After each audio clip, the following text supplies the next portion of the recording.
yeah. Ooh, that's why I'm easy. It's a real crackler. Yeah, it's nice and warm on this cold night. It's making my back hot. So I have it on good authority that some teams are going to play football in the NFL this week. Nothing like that. It's getting into November here, the cold weather. Got those football teams throwing the pigskin around, playing a little toss and catch. Nothing better on a Sunday. I'm looking forward to it. I am too. I know you are. Yeah. So I guess the Detroit Lions are heading to Minnesota. Yeah. A little NFC North showdown per se. As it were, I can't help but feel like that's bad news for the Vikings. I tend to agree with you, sir, because they played earlier, and we all know how that happened. 21-14 Viking win. 14 of those points scored on special teams. Interesting point. No Percy Harvin this week, though. No Percy Harvin, and a real nasty taste got to be in the mouth of those Lions players. They're going to Minnesota, and they're hungry. I think they're going to eat. You think they're going to eat some Viking? I think they are. I think they're going to enjoy it. I couldn't agree more. Lions over Vikings. I like that pick, sir. I'll agree with that. Now, we talked about this earlier. You and I don't necessarily see eye to eye in the NFC South showdown between the Atlanta Falcons and the New Orleans Saints. I look at the Falcons. Good story, good team, you know. Solid, respectable. They're respectable, exactly. I just look at the fact, 4 games, they won by 4 points or less. Not overly convincing. No, not at all. Matt Ryan, showing it in the regular season. We've seen that game before, though. Many times. Yes, we have. Can the guy win a big game? That's the big question. Science tells us no. Yes. We're big believers in science. Yes, we are. But Bob here tends to think Matty Ice is going to get the W on Sunday. If this were a playoff game, I might sway the other way. But it's not. It's not a playoff game, Matthew. It's a regular season game. The Atlanta Falcons are pretty hot right now. Confidence, sky high. Receiving core, probably the second best in the league. And although I could see Drew Brees doing an okay job picking them apart from time to time, I think ultimately, if Matt Ryan gets the ball at the end of the game, the Falcons come away with this one. I'm going to respectfully disagree with you, my friend. I think Matt Ryan will have a good game. Obviously, he's one of the top quarterbacks in the league. Pro Bowl caliber. Yes, he is. And maybe someday Canton will see both of these men in there. Matt Ryan obviously has to win a playoff game to get there. But he's got some resume building to do. Yes, he does. But on this Sunday on the gridiron, I really think that the Saints really turned the corner. And I think they get back in that race in the NFC South. Atlanta's not as good as their record shows. I wouldn't mind seeing it. I just can't predict it. That Saints defense is really porous. To say the least. Yes. Historically atrocious. Yes. But I believe they make one play at the end that seals the game. High scoring. For all you folks that like offense, you're going to love that game. Tune in. I say a 38-35, 41-38 type game. That sounds like a win-win. It does. For the viewers. It's going to be a lot different, though, than that game in Tampa Bay with San Diego that we like. No, I think that one will be moderately high scoring, but only for the team of Tampa Bay. Tampa Bay is playing good football right now. They're pretty solid at pretty much every level of the game. Their running game, arguably the best in the league. Yes. Take LeGarrette Blount out of the equation. No, of course. You got to leave that guy back at the hotel. He'd probably have a better time there anyways. Probably would. Room service, getting to be able to punch some people. Yeah, he loves throwing those fists. Yeah. He's not bad at it either. Just put Doug Look it up. Martin on the field. They'll be fine. He's like a little hamster, just made completely out of muscle, like a muscle hamster. Oh. Oh. I get it. Yeah. Yeah, and a passing game that you can't help but respect. Oh yeah. It's nothing that you need to game plan entirely around, but it's something you have to take into consideration. If you don't watch it, it could go for big numbers. Vincent Jackson is nobody to look down your nose at. No, not at all. And San Diego is just one of those teams that's kind of blindly in the pack, not really knowing what they're going to do. They are a team with a serious identity crisis, and I don't see that changing anytime soon. No, in the NFL, you need to know who you are as a team. You need to be. The most important thing in the NFL is to be able to play your game, and when you don't know what your game is, you're in line for an L, and that's what we see in that one for San Diego. Tampa Bay over San Diego, easy pick. Oh yes, Easy very pick. easy.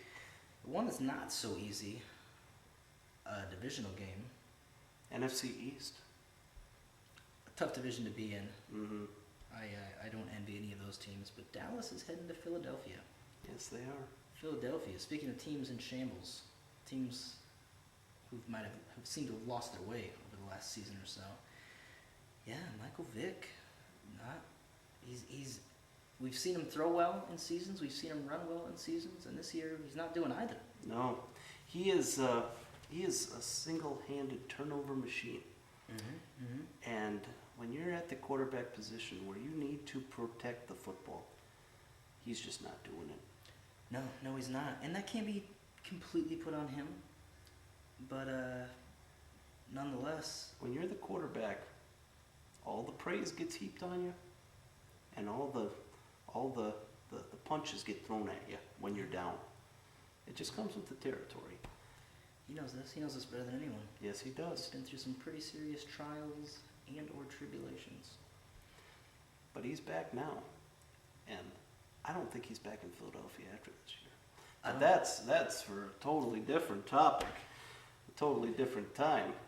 No, and neither is Andy Reid. No. Neither is Andy Reid. This team is, as you said, in shambles. I do see their defense coming slightly alive in this game because Romo's going to give you those opportunities. He always yes. does. He's good for them. He is good for him. So I see Philly getting a couple good turnovers out of it, but ultimately I think Des Bryant, Miles Austin, and a tight end who's on the top of his game by the name of Jason Witten. Yeah.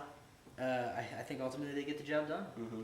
I would say it's at least a 2-touchdown game for Dallas. I think they get back on the winning track for Jason Garrett. It'd be a big win for him now with all this news about Sean Payton possibly going to Dallas there. That team needs to play for their coach, and I think they will this week. To the extreme opposite, I think Philadelphia needs to play for their coach, and I think they won't show up. But you know what will show up? Our lock of the week. Lock of the week. We talked about this. Yes, we did. The Houston Texans go to Chicago into a climate that they're not necessarily used to playing in. But unlike most teams that are used to playing in warm climates, they seem to almost be built to do so successfully. Run the ball and play good defense. Run the ball, play good defense, have a solid possession receiver, even if he happens to be a tight end. Mm-hmm. You know, in Daniels, you've got all the pieces you need to take down an overly unjustifiably confident Chicago Bears team. I agree with you wholeheartedly, Bob. This game is really it's a good matchup game. You know, you kind of look at it. Where do these teams match up? Mm-hmm. We know record-wise they are definitely two of the top teams in the NFL. How is Chicago going to handle that? Being up there, you know, they've come kind of from the middle of the tier starting off this season, and now they're one of the big guys. So how are they going to handle that as a defense?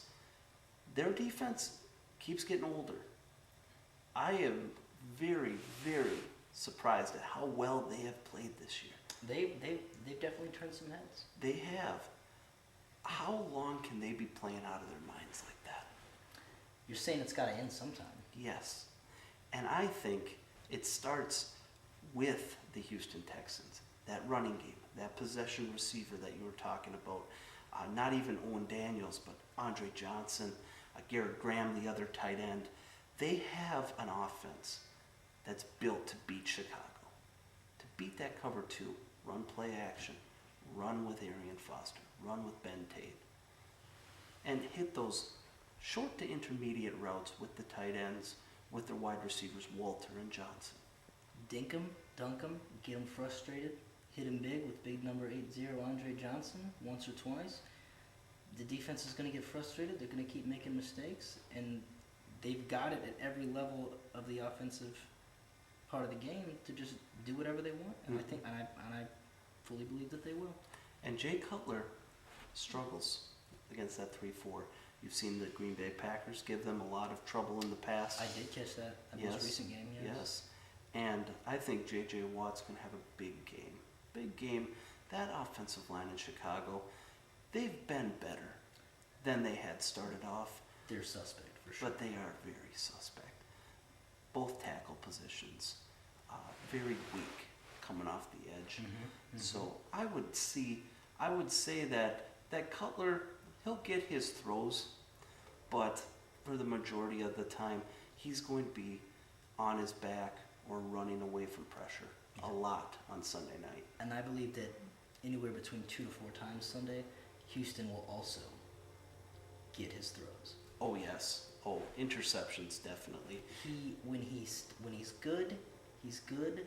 But when he's bad, he is bad. Yes. He reminds me a lot of another quarterback that once wore Chicago orange and blue. I'm going to assume you're referring to Rex Grossman? Yes. Good Rex, bad Rex. Good J, bad J. Win or lose, though, for Chicago, I feel like Jay Cutler's going to have a really upset, disappointed, I just smelled something funny look on his face. I believe that's every face he has. I think you're right. But we won't have to worry about win or lose because we're saying lose.